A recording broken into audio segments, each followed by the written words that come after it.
Oi, oi, oi! Hoje o Andando por Porto Alegre é aqui no Mercado Público Municipal, um lugar muito importante da cidade, com meu querido amigo vereador Adelicel. Eu e o Adeli fomos vereadores juntos há 15 anos. E o Adeli... Quantos mandatos tem, Adeli? Tu vai pensando nisso? 5.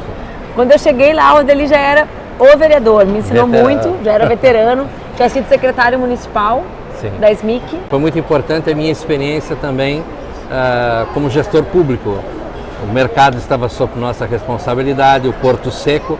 O Verle, quando me convidou para assumir essa pasta, eu era muito crítico às questões que aconteciam na SMIC, né? Eu era, digamos assim, um crítico do próprio governo do meu partido. Aí ele disse, eu quero que tu resolva algumas questões. O Porto Seco, que era uma encrenca que não se resolvia, coloquei isso como objetivo para a legalização do Porto Seco. O Distrito Industrial da Restinga e, claro, o tema que eu sempre tratei do comércio informal. E na época até fui bastante incompreendido algumas coisas, e hoje eu ando pela rua exatamente aquelas pessoas, respeito o trabalho que eu fiz, porque eu combati ilícitos e fiz com que as pessoas que precisavam trabalhar conseguiram trabalhar de forma organizada. Isso para mim é altamente gratificante. Eu consegui, na época não tinha alvará da Feira Ecológica do Bonfim, eu criei feiras ecológicas, criei 6 feiras modelo. A organização, né? O início eu da trabalhei muito pela delas, organização, né? O alvará provisório que não havia, as pessoas trabalhavam ou sem alvará ou completamente, tinha que esperar meses, anos para resolver, então isso agilizou muito a burocracia interna da prefeitura. A Feira Modelo da Redenção foi tu que organizou, né? Ela já existia, ela existiu desde 84.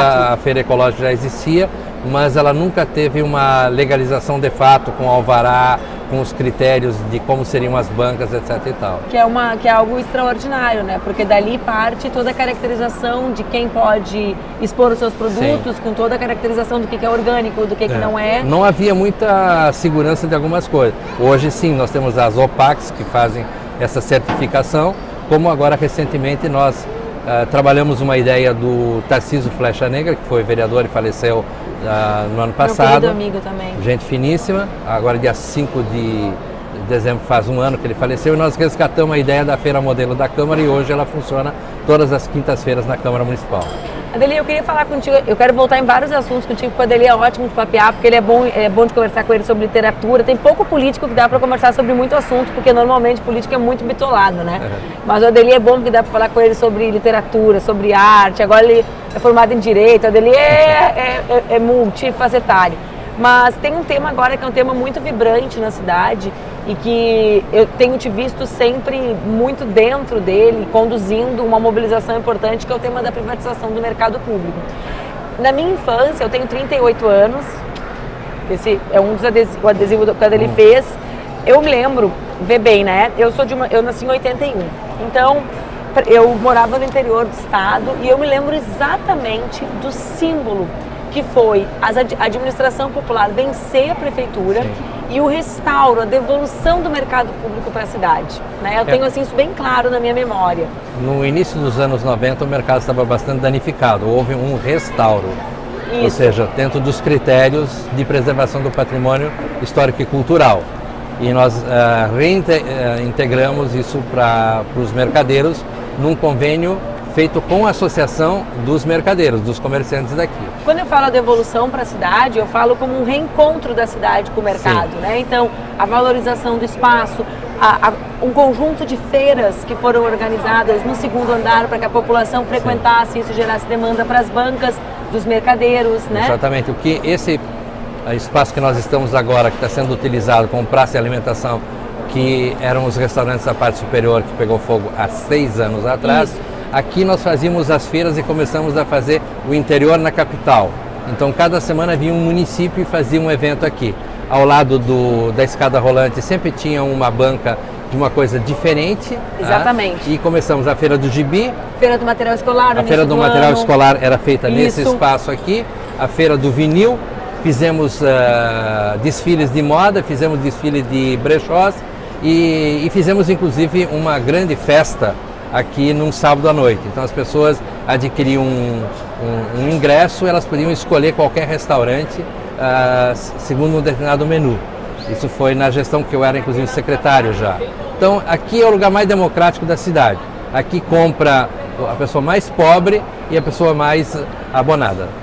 E agora tem essa proposta de privatização pelo prefeito municipal. Ele e tu está quer, nessa luta para que não se materialize. Eu queria que tu explicasse isso um pouco para as pessoas. Por quê? Porque essa é uma pauta obstruída. Muita gente não sabe o que significa, né? Então eu queria que tu começasse do início para quem não sabe o que isso está acontecendo. Nós estamos usando inclusive a terminologia privatização, porque se tecnicamente não é privatização, mas ideologicamente e o resultado é a privatização. Porque hoje o mercado é público, gestado e controlado pelo poder público, mas as bancas são de particulares que têm uma permissão de uso. Nós queremos que continue a permissão de uso, que ela tem critérios, objetivos, inclusive legais, tá? de como você deve preservar a permissão, mas nós queremos que se reative o convênio com a associação e de comum acordo se busque um gestor, um administrador entre a prefeitura e os mercadeiros, que são 106 ao todo. E podemos ter alguns a mais, porque tem algumas salas que podem ser reestruturadas. Agora, não podemos perder as características. E todo o objetivo da PMI, que é uma proposta de manifestação de interesse, vai no sentido disso aqui virar um shopping center, ou seja, uma descaracterização total. O prefeito, por exemplo, disse publicamente que era um absurdo o mercado fechar sábados à 1 da tarde. O mercado nunca fechou em 150 anos, o mercado nunca fechou aos sábados à tarde. Aqui nós temos equipamentos como a Banca do Holandês, que acaba de fazer 100 anos. Nós temos o Naval, que tem 112 anos. O Gambrinos, que está chegando no 130 agora. Ou seja, aqui você tem uma multiplicidade de equipamentos que são variados. E os preços também são variados. Você pode comer o melhor feijão com arroz chuleta que tem, um prato feito maravilhoso, que a maioria do pessoal que trabalha aqui come ali no Bar da Lúcia, no Embaixador no fundo. Pode vir aqui no Havana, que é tradicional, onde você come mocotó. Aqui na nossa costa tem o Havana, que é um mocotó o ano inteiro e de primeiríssima qualidade. Eu, por exemplo, em todas as minhas campanhas eleitorais, como um pão francês com queijo aqui na padaria. Claro! Os chás, você tem um problema, você leu que... O conjunto de bancas, que é um dos temas centrais, né, que é o ponto de encontro, que eu queria também que tu falasse da população de religião afro. Bom, essa é uma outra questão fundamental, que é o patrimônio imaterial. O patrimônio imaterial aqui é mais amplo do que apenas a questão dos povos tradicionais. Mas os povos tradicionais estão no centro, porque nós temos o Bará, que é exatamente aquele que abre os caminhos, e por isso que tem 4 lojas de produtos que são utilizados pelos povos tradicionais e pelas regiões de afrodescendentes, mas nós também temos a questão do patrimônio imaterial, que é a história do mercado, né? Como o mercado se formou, quem são as pessoas que vêm aqui, o que fazem aqui. Então é um ponto de encontro da cidade de Porto Alegre. Aqui se resume a cultura, porque as pessoas às vezes não sabem que o Guaíba batia suas águas aqui no fundo do mercado. E em que estágio está essa luta dele? Qual é a proposta do prefeito? Como eu te disse, a gente está falando com pessoas, às vezes as pautas são obstruídas na cidade, né? Então, as pessoas recebem o pacote pronto. Qual é a notícia que elas recebem? Pegou fogo no mercado, não tem dinheiro para fazer o restauro, então a gente precisa permitir que alguém faça pela gente. Esse é o discurso de sempre. Quem pagou o PPCI, que é caro, foram os donos de banca. Isso era função do poder público, porque a presidenta Dilma liberou quase 20 milhões. 13 milhões estão à disposição numa conta do IPHAN, que é o Instituto de Patrimônio Histórico, Ambiental e Cultural Federal. Quando apresentar, porque aqui o grande problema, o incêndio teve origem exatamente no problema da fiação, da energia. Quando apresentarem o projeto, libera os 13 milhões e resolve tudo que falta ainda, né? Então, o prefeito botou a mão em mais de 6 milhões de reais no Fundo Mercado. O Fundo Mercado, ele foi criado por lei, e para acabar com o Fundo Mercado tem que ter lei, e agora o prefeito mandou para a Câmara projeto de extinção dos fundos, de vários fundos, mas não extinguiu o Fundo Mercado. Porque teve movimentação financeira. Teve movimentação. Essa lei é um absurdo, né? Essa lei é totalmente o Fundo Cultura, exatamente, né? Nós perdemos o Fundo Pro Arte e o Fundo Cultura, nós perdemos. Por poucos votos, mas nós perdemos.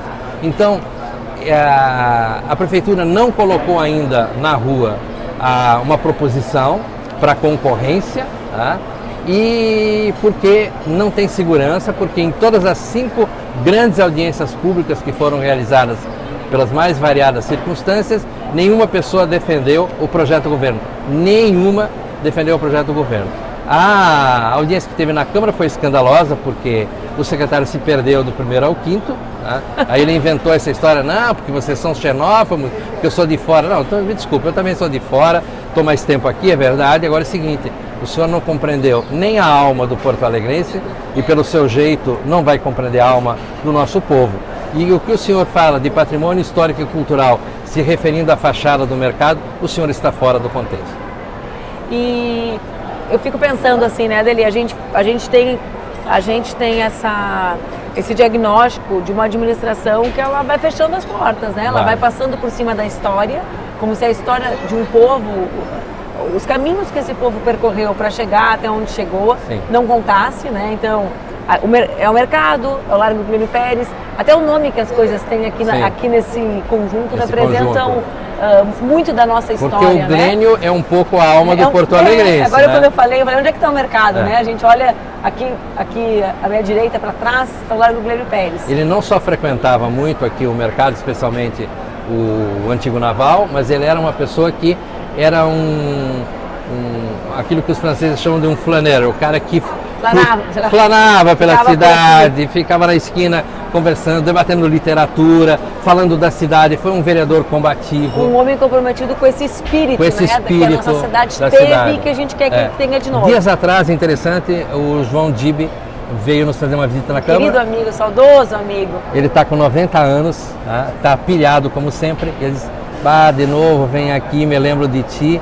E quando tu entrou na Câmara, nós viemos aqui no mercado fazer um almoço para defender o mercado público, para fazer campanha para o mercado público, etc. e tal. Ou seja, aqui as pessoas das mais variadas posições políticas e ideológicas frequentam esse mercado. Aqui tem um grupo de pessoas que há anos eu os encontro aqui.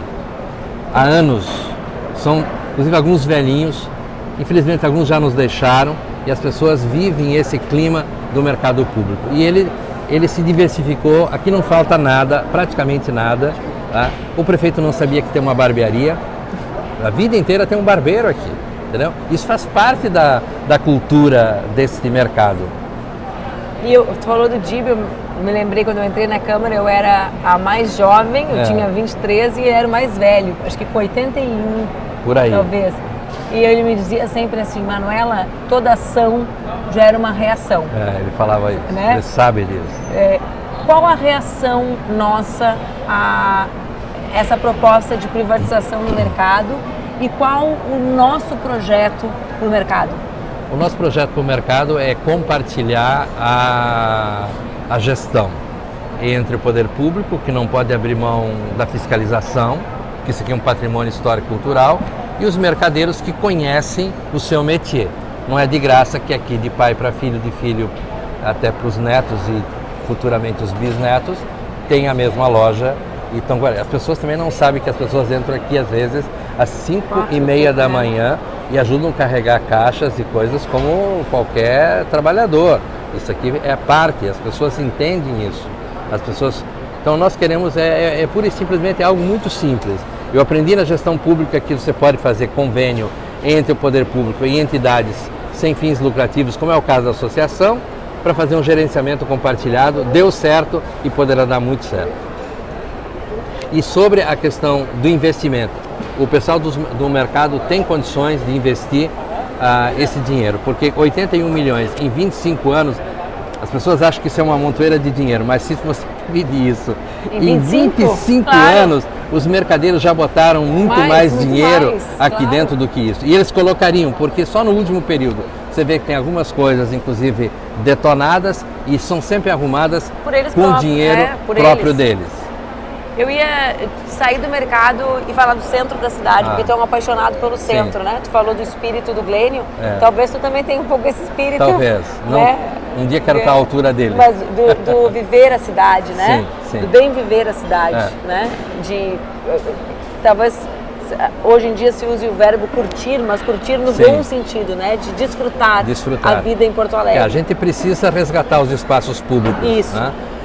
Por isso que eu sou favorável que nas calçadas onde há espaço tenha mesas na calçada, inclusive algumas ruas em alguns momentos elas podem ser fechadas porque não tem trânsito, para que as pessoas possam usufruir o máximo. Por isso que os parklets são importantes, é uma novidade na cidade, é importante. Mas não é só essa questão do espaço público, é que a cidade tem que estar limpa. A cidade hoje, o centro não está limpo, está sujo, está horrível. E nós precisamos, primeiro, fazer um trabalho de educação ambiental para que as pessoas preservem. Segundo, o poder público tem que cumprir a sua função. E nós temos que ter muito mais eventos como já houve no passado. Né? Hoje nós temos a Feira do Livro resistindo com toda a crise que há, né? E o prefeito queria cobrar da Câmara Rio-Grandense do Livro aluguel para o livro. Isso não pode, isso é um absurdo.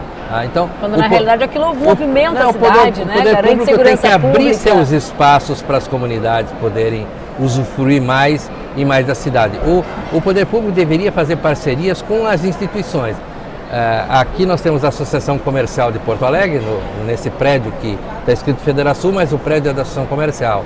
Tem um magnífico de um auditório, nós podemos fazer bailes da prefeitura. Por exemplo, quando nós festejamos o aniversário de Porto Alegre, tem que ter o baile da Redenção, que tem que ser público, tem que ter um na Orla, mas tem que ter naquela semana para todos os públicos questões diversificadas. Festejar as etnias. Nós somos um caldeirão de etnias, por que a prefeitura não fomenta de que... E o bem viver movimenta a economia, né? Movimenta a economia. Que é o que as pessoas não conseguem conectar, né? Exatamente. O impacto da ocupação do espaço público na atividade econômica da cidade. Ela é muito importante e Porto Alegre tem um problema nesse último período, Porto Alegre perdeu 20% do ICMS. Exatamente. Então isso é um problema. Com a nova mudança que haverá, vai perder 30 milhões. Isso é muito para uma cidade, né? Apesar que Porto Alegre precisa mais do que 30 milhões, mas tem que cuidar da sua economia. Então, a gente sai do mercado, a gente tem aqui o Largo Glênio Pérez, a gente tem a Rua da Praia, né?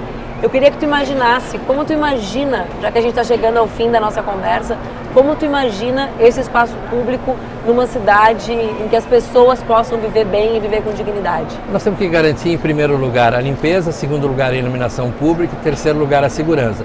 A segurança, como é que a gente consegue? Fazendo pessoas saírem à noite, saírem no final de semana, tendo os locais abertos, mas de uma forma civilizada, não dizer abre o final de semana, domingo todo o mercado público, não precisa, a gente faz uma divisão de cada final de semana. Temos 7 açougues, bom, 2 é mais do que suficiente Sim. no final de semana. Algumas lojas do centro querem abrir, não abrem porque não tem essas condições. E você pactua isso com o empreendedor, com o comerciante, e tu pactua também com os funcionários, porque daí no final de semana você não precisa tantas pessoas, mas você tem que ter coisas conectadas entre si. Olha a maravilha que é o ônibus turismo, agora a divulgação não existe, então as pessoas ficaram sabendo o quê?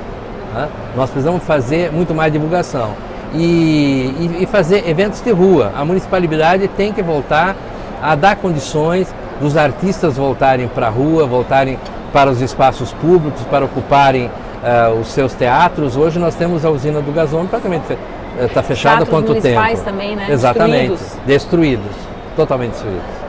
Então, esse foi o Adelicel. Eu ia pedir para o Adeli falar de livros, porque ele sempre tem boas dicas de livro. Quer dar alguma dica de livro, Adeli? Então dá. Fala um pouco de literatura, mudando de saco para mala, como a gente fala. Vou dar umas dicas, tem tanta coisa para falar, mas eu queria falar especialmente... É porque eu estou numa fase dele que eu acho que para a gente resistir e para construir territórios em que as pessoas possam viver e bem viver e sobreviver, elas também precisam ler, precisam se divertir, precisam acreditar na alegria. E ler é uma das formas de resistir, né? Eu vou indicar aqui o Rafael Guimarães, que é um grande jornalista. O último livro dele, que é O Espião que Aprendeu a Ler.